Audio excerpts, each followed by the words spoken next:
Good Wednesday morning, everyone. My name is Josiah Pike, and these are your Fastcast digital headlines for February 18th.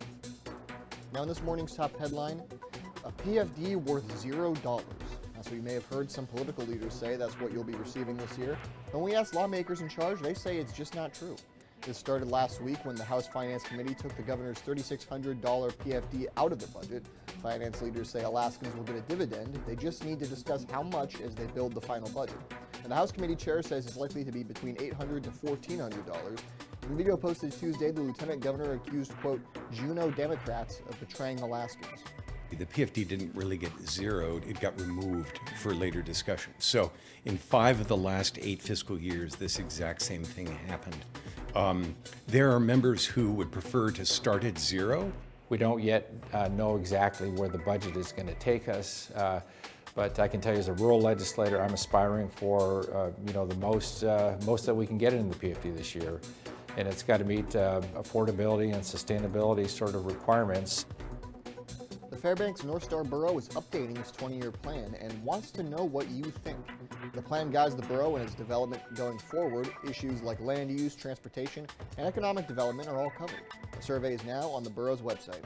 Maybe there's an item where you're like, hey, I understand that this is important in our community, but I don't necessarily feel like this is something that I want the government to be responsible for, but there's this nonprofit group that could do this. Or, hey, maybe we could approach it in this unique way. So offering kind of other ways to address issues.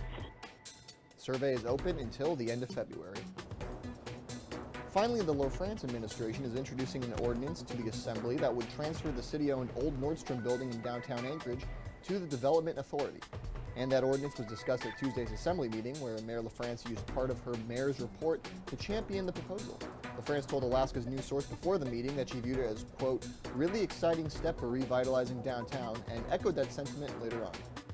This building was once a landmark of retail growth.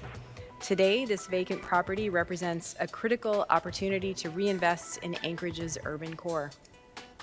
This transfer is an important step toward advancing a project to reimagine an iconic building and encouraging further economic development.